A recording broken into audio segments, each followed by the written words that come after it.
Hello. This video is to show you all how to export your 12-bar blues from Sibelius, how to export it as a MIDI file, and then how to import your MIDI file into a Mixcraft project.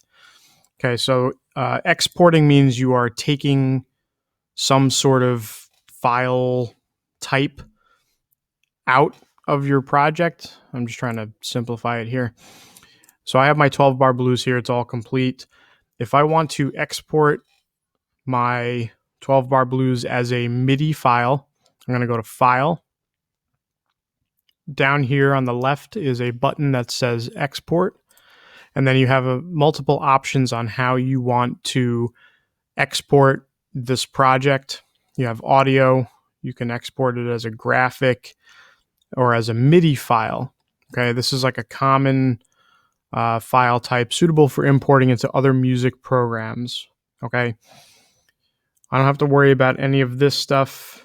If I click export, this little export MIDI file window pops up, and I'm just going to type my name in here, Weber 12-bar blues. Your title of your project might be a little different, and I'm just going to save it onto my desktop.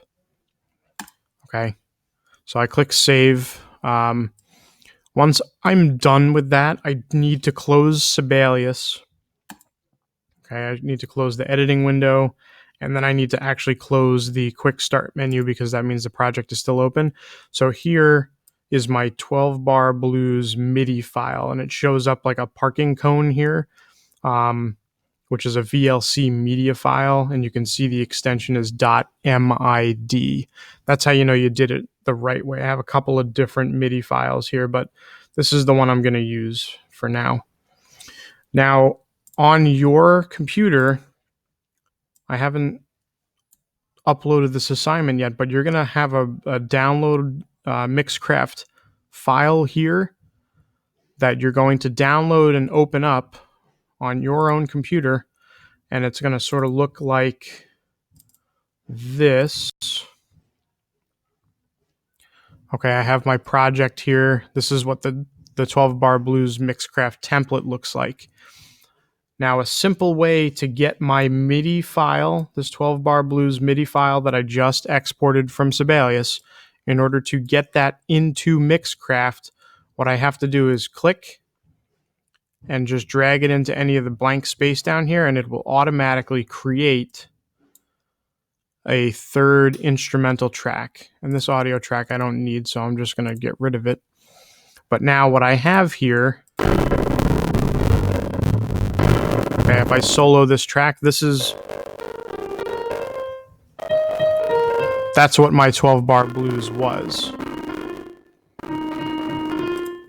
Okay, so now I have a piano part, a bass part, and a solo instrument. You can change any of these.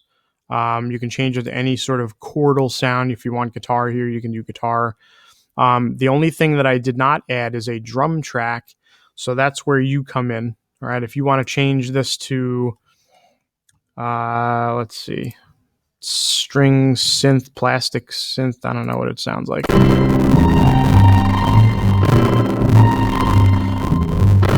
Some of them sound better than others, but you can change all of these around to make them whatever you want. So I'm going to mess around with this for a little bit. Let's see what it sounds like with clean guitar 1.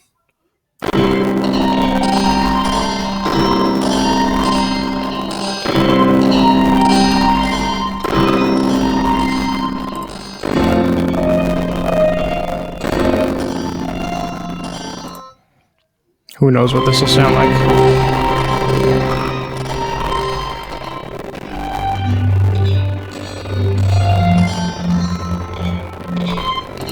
So feel free to mess around with that. All right, you have total freedom, and then add a fourth drum track down here at the bottom. Keep in mind, when you export your MIDI, it's going to be at whatever tempo you started at. I think the default was 100 beats per minute, but if you wanted to, of course, make yours faster, all you have to do is just, click the meter. And And that's basically it. I'll be walking around to help answer any questions or show you how to do things, but please use this video as a resource. MIDI is a very simple file type, and it does a lot of great things, but I understand that it could also be confusing. So have fun, try different things out. Please make sure that your 12-bar blues is totally finished before you export, and then also consider you can copy and paste your melodic line here over and over and over again. So this is your MIDI line here. All right, have fun.